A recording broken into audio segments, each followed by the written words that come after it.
Welcome back clean news. चलिए देखते हैं उत्तर प्रदेश की 25 फटाफट बड़ी खबरें। इससे पहले आप यूपी के किस जिले से न्यूज को देख रहे हैं हमें कमेंट बॉक्स में जरूर बताएं। साथ ही डेली अपडेट रहने के लिए चैनल को सब्सक्राइब कर बेल आइकन को दबाना ना भूलें। आज का लाइक एम 100 है, उम्मीद करते हैं आप पूरा कर देंगे। तो चलिए बढ़ते हैं खबरों की ओर। रेमडेसिविर की कालाबाजारी पर आशंका लगाएगी योगी सरकार। राज्यपाल ने कहा मास्क को सभी के लिए अनिवार्य। गाजियाबाद में 20 गुना ज्यादा कीमत वसूल रहे मुनाफाखोर। MMMUT ने ऑनलाइन पढ़ाई के लिए बनाया लेक्चर स्टूडियो। 1 दर्जन लेक्चर रिकॉर्ड। कोरोना संक्रमण के दौरान शारीरिक दूरी का पालन हो सके और विद्यार्थियों की पढ़ाई भी बाधित न हो, उन्हें घर बैठे शिक्षकों के लेक्चर उपलब्ध हो सके और वह भी उच्च गुणवत्ता के साथ। इसके लिए मदन मोहन मालवीय प्रौद्योगिकी विश्वविद्यालय ने पुख्ता इंतजाम कर लिया। विश्वविद्यालय की ओर से एक ऐसा अत्याधुनिक अस्थायी लेक्चर स्टूडियो तैयार किया गया है जिसमें न केवल विद्यार्थियों को भेजे जाने के लिए लेक्चर की रिकॉर्डिंग होगी बल्कि जरूरत पड़ने पर उसका सीधा प्रसारण भी किया जा सकेगा। कोरोना संकट के कारण यूपी बीएड प्रवेश परीक्षा स्थगित, जानिए आगे की योजना। पूरे देश समेत उत्तर प्रदेश में कोरोना संकट गहराता जा रहा। संक्रमण को रोकने के लिए कई महत्वपूर्ण कार्यक्रमों योजनाओं को स्थगित करने के साथ ही नाइट कर्फ्यू, वीकेंड लॉकडाउन जैसे कई तरह के प्रतिबंध लगाए जा रहे हैं। अब ये खबर उन युवाओं के लिए जो यूपी बीएड परीक्षा की तैयारी में जुटे हुए हैं। कोरोना संक्रमण के खतरे को देखते हुए यूपी में मई में होने जा रही बीएड प्रवेश परीक्षा को फिलहाल स्थगित कर दिया गया। लखनऊ विश्वविद्यालय द्वारा बीएड प्रवेश परीक्षा की नई तिथि की घोषणा बाद में की जाएगी। श्री कृष्ण जन्मभूमि का मामला पहुंचा सुप्रीम कोर्ट, SIT जांच कराने की मांग। देश में भगवान की जन्मभूमि को लेकर विवाद थमने का नाम नहीं ले रहे हैं। पहले अयोध्या राम जन्मभूमि का मामला सालों तक चला, हालांकि राम मंदिर का मामला शांत हो गया। फिर हनुमान जी का जन्म तिरुमाला पहाड़ी पर हुआ, यह दावा तिरुपति देवस्थानम ने किया है। अब श्री कृष्ण जन्मभूमि को लेकर मामला सुप्रीम कोर्ट पहुंच गया है। सुप्रीम कोर्ट में एक याचिका दाखिल हुई। याचिका में श्री कृष्ण जन्मभूमि को समझौते के जरिए मुसलमानों को देने को चुनौती दी गई है। वकील मनोहर लाल शर्मा ने यह याचिका दाखिल की है। श्री राम लल्ला के साथ राम मंदिर का भी दर्शन कर सकेंगे भक्त।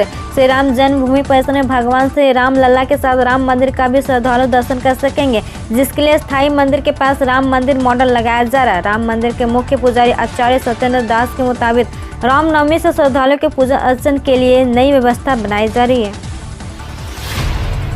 पूर्वांचल विश्वविद्यालय की सभी परीक्षाएं 15 मई तक स्थगित, कोरोना के चलते लिया फैसला। वीर बहादुर सिंह पूर्वांचल विश्वविद्यालय ने सभी परीक्षाओं को 15 मई तक स्थगित कर दिया गया है। ये फैसला बढ़ते कोरोना संक्रमण को देखते हुए लिया गया। साथ ही प्राचार्यों को हिदायत भी दी गई है कि वह कोविड-19 के बचाव मानकों का कड़ाई से पालन कराए। विश्वविद्यालय से संबंधित सभी महाविद्यालयों को कामकाज के संबंध में निर्देश भी जारी किए गए हैं। इटावा में जिला अध्यक्ष पद पर सपा का ही रहेगा कब्जा, अखिलेश के चचेरे भाई ने किया जीत का दावा। उत्तर प्रदेश के पूर्व मुख्यमंत्री और समाजवादी पार्टी के राष्ट्रीय अध्यक्ष अखिलेश यादव के चचेरे भाई अभिषेक यादव ने दावा किया कि जिला पंचायत अध्यक्ष पद पर समाजवादी परिवार से जिला पंचायत अध्यक्ष बनेगा। उन्होंने कहा कि भले ही सत्तारूढ़ भारतीय जनता पार्टी कितना ही दावा क्यों न करे, लेकिन समाजवादी पार्टी के विजय पताका को फहराने से कोई रोक नहीं पाएगा। सिपाही के राजकीय बालिका इंटर कॉलेज स्थित मतदान में केंद्र पर अपने मताधिकार का प्रयोग करने के बाद निवर्तमान जिला पंचायत अध्यक्ष अभिषेक यादव ने पत्रकारों से वार्ता में कहा कि 1988 से जिला पंचायत अध्यक्ष के पद पर समाजवादी परिवार का ही प्रतिनिधि काबिज रहा और इस दफा भी ऐसा ही होगा।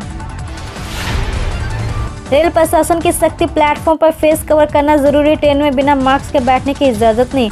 कोरोना की दूसरी लहर से बचाव के लिए रेलवे महकमे ने पूरी तरह से कमर कस ली है। अब रेलवे परिसर, प्लेटफॉर्म या कॉलोनियों में बिना मास्क के घूमने पर 500 रुपये का जुर्माना किया जाएगा। इसी तरह ट्रेन में बिना मास्क बैठने पर भी 500 रुपये की वसूली के लिए निर्देश है।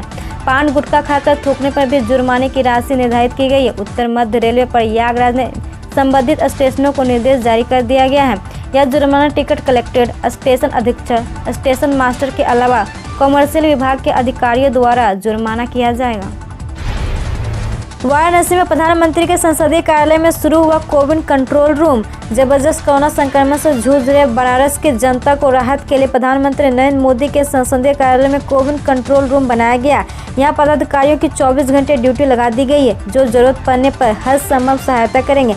इसके अलावा कंट्रोल रूम में मदद के लिए डॉक्टरों की एक टीम भी तैनात की गई है, जो संक्रमित मरीजों को लक्षण के आधार पर दवा और इलाज के लिए सलाह देगी। ये Covid control room shift wise काम करेगा। कोरोना काल में लोगों ने जमकर की सोने की खरीदारी। बीते वित्त वर्ष 2020-2021 में सोने का आयात 22.58% बढ़कर 34.6 अरब डॉलर या 2.54 लाख करोड़ रुपए पर पहुंच गया। सोने का आयात चालू खाते के घाटे को प्रभावित करता। घरेलू मांग बढ़ने से सोने का आयात बढ़ा। वहीं दूसरी ओर वित्त वर्ष के दौरान चांदी का आयात 71% घटकर 79.1 करोड़ डॉलर रह गया। इससे पिछले वित्त वर्ष 2019-2020 में सोने का आयात 28.23 अरब डॉलर रहा था। सोने के आयात में बढ़ोतरी के बावजूद बीते वित्त वर्ष में देश का व्यापार घाटा कम होकर 98.56 अरब डॉलर रह गया। कोविड पेशेंट के लिए पूर्वोत्तर रेलवे की तैयारी। यूपी, बिहार, उत्तराखंड को मुहैया कराएगी कोविड केयर कोच। कोरोना संक्रमण की रोकथाम में भारतीय रेलवे ने भी बड़ी योजना तैयार की है। रेलवे की ओर से स्टेशनों पर कोविड केयर कोच तैयार कर आइसोलेशन वार्ड बनाने जा रहे हैं। राज्यों की मांग पर संबंधित रेलवे जोन इस आइसोलेशन वार्ड को कोविड मरीजों को भर्ती करने के लिए प्रयोग में लेकर आएगी। इससे बड़ी संख्या में राज्यों को मरीजों के लिए बेड की व्यवस्था हो सकेगी। यूपी वालों के लिए राहत की खबर, बढ़ रहा रिकवरी रेट। यूपी की राजधानी में कोरोना संक्रमण खतरनाक स्तर पर, इससे हर कोई वाकिफ है, लेकिन आज शहर के लिए बहुत दिनों बाद राहत की खबर सामने आ रही है। लखनऊ में कोरोना संक्रमित मरीजों के लिए रिकवरी रेट बढ़ोतरी हो रही है। लॉकडाउन की आशंका से श्रमिकों का पलायन। पूरा देश इन दिनों कोरोना की दहशत में जी रहा। एक और कोरोना संक्रमितों की संख्या और मौत के आंकड़े डरा रहे हैं, तो वहीं दूसरी ओर कोरोना संक्रमण के बढ़ने के कारण देशव्यापी लॉकडाउन का डर भी सता रहा। ऐसे हालात में देश की वित्त मंत्री निर्मला सीतारमण ने उद्योग जगत को ये विश्वास दिलाया कि देशव्यापी लॉकडाउन नहीं लगाया जाएगा। IT सेक्टर में नौकरियों की बहाल। कोरोना काल में 1 लाख से ज़्यादा फ्रेशर्स को मिलेगा मौका। देश की सबसे बड़ी IT कंपनियां 2020-2021 में 1 लाख से ज़्यादा फ्रेशर्स को नौकरी देने की योजना बना रही है। यह पिछले साल से 45% ज़्यादा है। इसमें TCS, इन्फोसिस और विप्रो जैसे बड़े नाम शामिल हैं। इन कंपनियों के ऐसी प्रतिभाओं की तलाश है जो उनके विदेशों ग्राहकों के प्रोजेक्ट पर काम कर सके। ये ग्राहक अपने बिजनेस को डिजिटल बना रहे हैं। इस तरह से करें UPSI भर्ती परीक्षा की तैयारी। UPPRB की ओर से 9,534 पदों पर भर्तियों के लिए नोटिफिकेशन जारी किया गया। इसके तहत उप निरीक्षक, प्लाटून कमांडर, PSC एंड अग्निशमन द्वितीय अधिकारी के पदों पर भर्तियों के लिए परीक्षा होगी। इस विभिन्न पदों पर 1 अप्रैल 2021 से ऑनलाइन आवेदन शुरू हो गया। आवेदन की अंतिम तिथि 30 अप्रैल 2021 निर्धारित की गई है। सरकारी नौकरियों के लिए होने वाली है 5 बड़ी भर्ती परीक्षाएं। नोट कर लीजिए डेट। प्रतियोगी परीक्षाओं की तैयारी कर रहे युवाओं के लिए अगले कुछ महीने काफ़ी व्यस्त रहने वाले हैं। नवंबर तक UPSC सिविल सेवा परीक्षा और असिस्टेंट कमांडेंट भर्ती जैसी कई बड़ी प्रतियोगी परीक्षा होने वाली हैं। रक्षा मंत्री राजनाथ सिंह ने भेजी ऑक्सीजन की बड़ी खेप। लखनऊ में मची है मारामारी। लखनऊ के अस्पतालों में ऑक्सीजन के सिलेंडर को लेकर मची मारामारी के बीच राहत की खबर है। रक्षा मंत्री और लखनऊ से सांसद राजनाथ सिंह ने सोमवार को लखनऊ के लिए ऑक्सीजन की बड़ी खेप भेजी है। इसके अलावा लखनऊ में DRDO की मदद से 250 बेड का एक बड़ा अस्पताल तैयार किया जा रहा है। बता दें कि लखनऊ के अस्पतालों में मरीजों को भर्ती करने के लिए बेड नहीं मिल रहे हैं और ऑक्सीजन के सिलेंडर की जमकर कालाबाजारी हो रही है। आधार कार्ड खोने पर तुरंत कराएं लॉक। अगर आपका आधार कार्ड खो गया है और आपने इसे ब्लॉक नहीं करवाया है तो सबसे पहले अपने आधार कार्ड को ब्लॉक करवा दें। आधार कार्ड में दी गई आपकी निजी जानकारी का गलत इस्तेमाल हो सकता है। केंद्र सरकार का बड़ा फैसला। 1 मई से 18 साल से ऊपर वालों को लगेगी कोरोना वैक्सीन। देश में जारी कोरोना की दूसरी जानलेवा लहर के बीच केंद्र सरकार ने बड़ा फैसला किया। केंद्र सरकार ने कोरोना वैक्सीनेशन की उम्र 45 साल से घटाकर 18 साल कर दिया। केंद्र सरकार की ओर से जारी एक बयान में कहा गया है कि 1 मई से शुरू होने वाले कोरोना वैक्सीनेशन के अभियान के तहत 18 साल से ऊपर की उम्र वाले कोई भी व्यक्ति कोरोना की वैक्सीन लगवा सकता है। सरकार की ओर से बताया गया कि यह कदम वर्तमान में जारी घातक कोरोना महामारी की रोकथाम को लेकर उठाया गया है। IPL 2021 के बाद दक्षिण अफ्रीका टीम में वापसी को लेकर मार्क बाल्चो से बात करूंगा। दक्षिण अफ्रीका के हेड कोच मार्क बाल्चो ने हाल ही में पाकिस्तान के खिलाफ T20 और वनडे सीरीज में मिली करारी हार के बाद पूरी तरह खुद को ही जिम्मेवार ठहराया। उन्होंने कहा कि भले ही हम पाकिस्तान में सीरीज हार गए, लेकिन हम कड़ी मेहनत कर रहे हैं और सही रास्ते पर है। अब दक्षिण अफ्रीका के पूर्व विस्फोटक खिलाड़ी एबी डिलीवियर्स ने राष्ट्रीय टीम में वापसी को लेकर बड़ा बयान दिया। उन्होंने बातों ही बातों में फिर से राष्ट्रीय टीम में वापसी के संकेत दे डाले। गौरतलब है कि डिलीवियर्स ने वर्ष 2018 में अंतर्राष्ट्रीय क्रिकेट से संन्यास लिया था।